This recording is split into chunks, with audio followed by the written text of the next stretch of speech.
5 है आपका the sleep walkers. उसमें आपके एक्सटेंडेड ग्रामर का टॉपिक है बुक रिव्यू।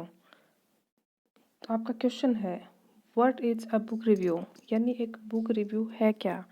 बच्चों, इसका वर्डली मीनिंग होगा बुक मतलब पुस्तक, किताब, रिव्यू मतलब समीक्षा यानी आलोचना करना, यानी उसके बारे में विचार क्या है। एक बुक रिव्यू बच्चों वो टॉपिक है कि कोई बुक आपने खरीदनी है मान लो, और उसको खरीदने से पहले उसके बारे में बाकी जिन लोगों ने उसको पढ़ा है उनके विचार क्या हैं, वो उसके बुक के बारे में प्लस पॉइंट क्या बताएंगे, नेगेटिव पॉइंट क्या बताएंगे, उनकी उसकी अच्छी बातें, उसकी नेगेटिव साइड्स, और क्यों वो बुक अच्छी है, क्यों वो बुक पढ़नी चाहिए, अगर नहीं पढ़नी चाहिए तो क्यों नहीं पढ़नी चाहिए। ये सब बातें आएंगी आपकी बुक रिव्यू के बारे में। इवन आप आपके प्ले स्टोर से कोई एप्लीकेशन डाउनलोड करते हो, उसमें भी तो रिव्यू होते हैं ना उसके बारे में, और उसमें 1 से लेके 5 स्टार तक की रेटिंग होती है। यानी वो भी तो अपने विचार बताते हैं कि ये एप्लीकेशन मैंने यूज़ की थी और क्यों ये मेरे को ठीक लगी और क्यों ये सही नहीं है। तो ये आपका बुक रिव्यू भी है।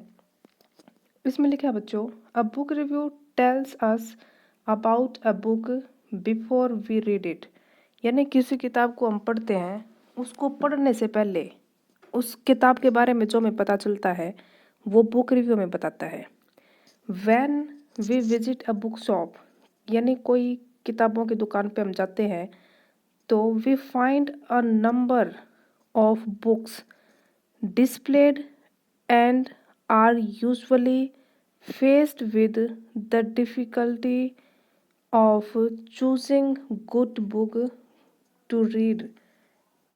दोबारा से शुरू करेंगे। When we visit a book shop, जब किसी बुक शॉप पे हम जाते हैं, उसको विजिट करते हैं, we find a number of books, बहुत सारी किताबें हमें मिलती वहाँ पे। displayed यानी बहुत सारी किताबें वहाँ लगी मिलेंगी, and are usually faced with the difficulty, और हमें मुश्किल का सामना करना पड़ता है। फेस करना, सामना करना, फेस्ड सामना किया। Difficulty of choosing a good book to read, एक अच्छी किताब पढ़ने के लिए। गुड बुक अच्छी किताब, टू रीड पढ़ने के लिए, यानी एक पढ़ने के लिए अच्छी किताब को चुनने में हमें मुश्किल का सामना करना पड़ता है। हम कंफ्यूज हो जाते हैं कि कौन से बुक खरीदें कौन से नहीं। अब बुक रिव्यू, लेकिन जो बुक रिव्यू होता है ना, is a useful guide. Guide मतलब जो आपका मार्गदर्शन करे, पथ प्रदर्शन करे। यानी बुक रिव्यू एक ऐसा गाइड है जिससे हमें हेल्प मिलती है इन अ सिचुएशन लाइक दिस। इस तरीके की हालात में बुक रिव्यू से हमें हेल्प मिलती है, सहायता मिलती है। क्यों? क्योंकि बुक रिव्यू को पढ़ के हमें आइडिया आ जाएगा कि ये बुक किस बारे में होगी और वो हमारे लिए सही है या नहीं, या फिर हमारे टेस्ट के हिसाब से, हमारी चॉइस के हिसाब से ठीक है या नहीं।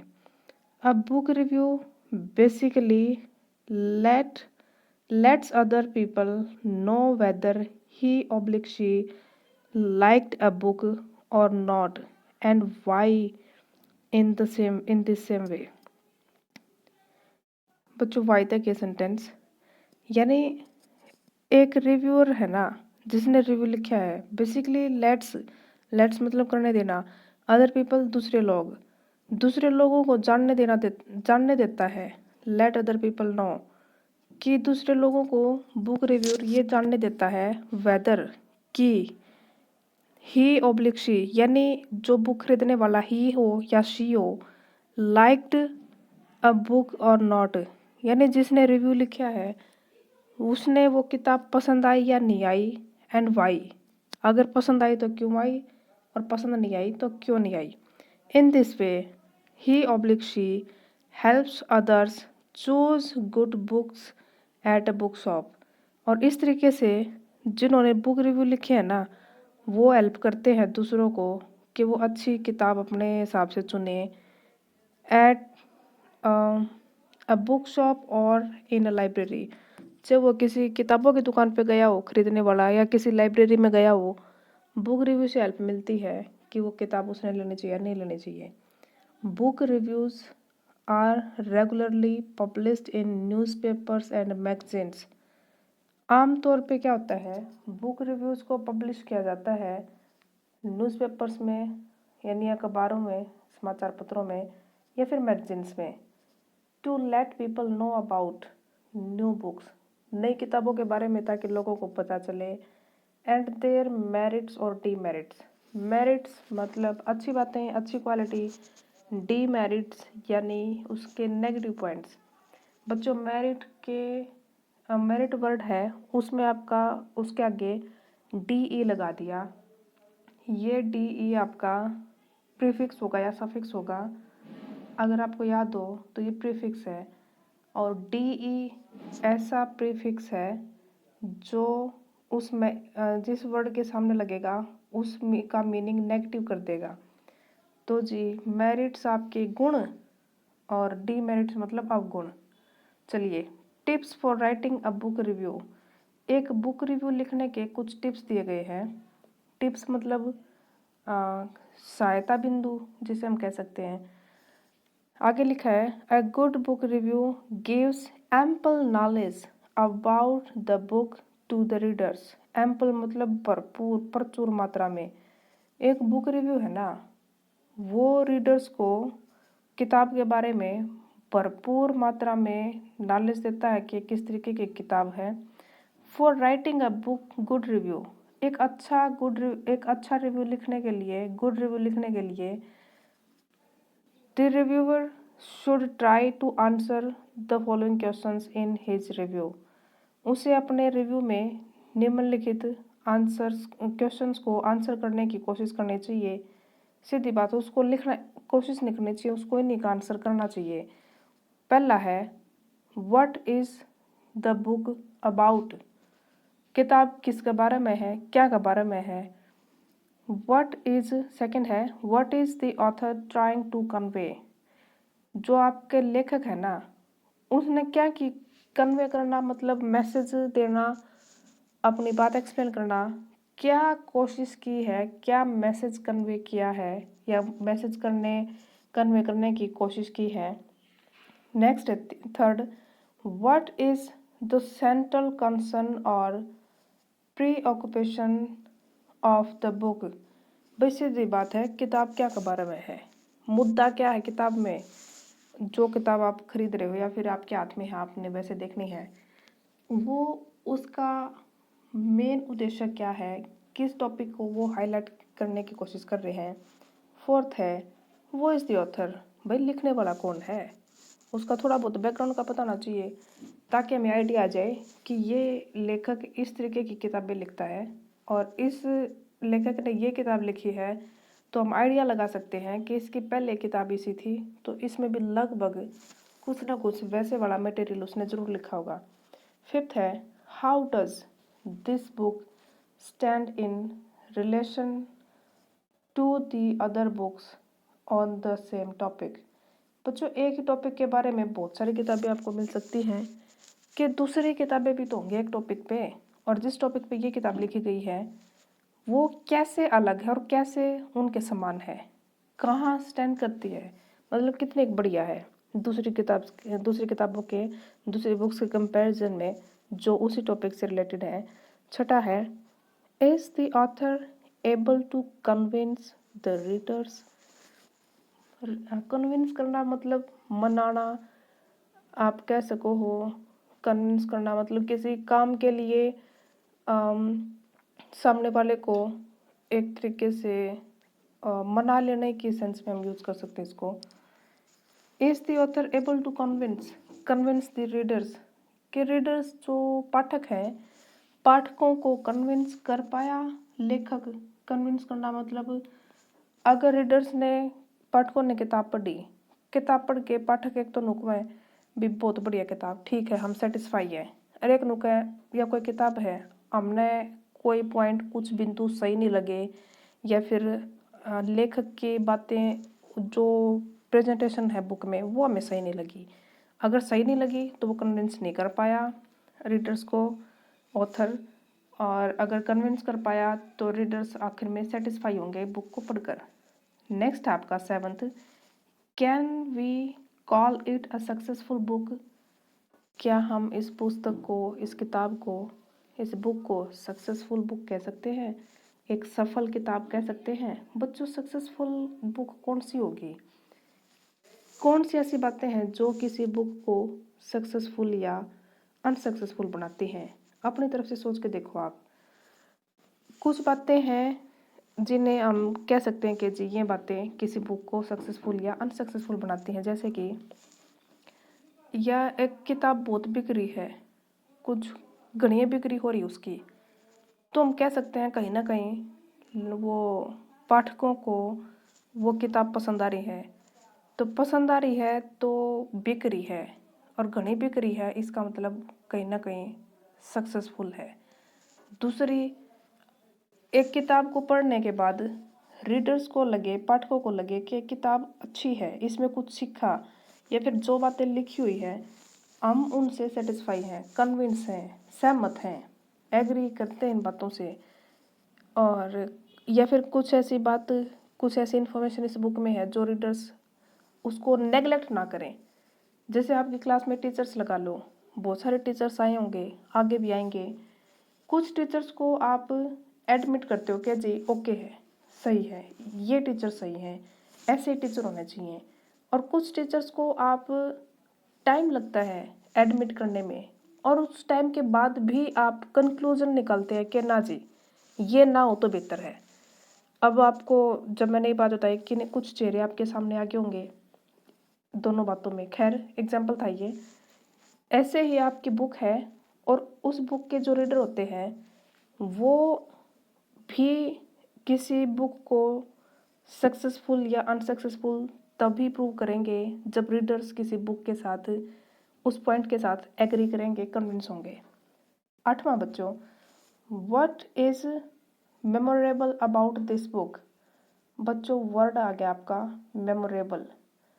इसको हम अलग अलग डिवाइड करके देखेंगे। मेमोरी, मेमोरी का तो पता ही होगा, याददाश्त। फ़ोन की भी मेमोरी आ गया है, कई बार मेमोरी फुल होगी, कुछ आइटम डिलीट करने पड़े, ऐसा होता होगा, कुछ एप्लीकेशन डिलीट करनी पड़ी।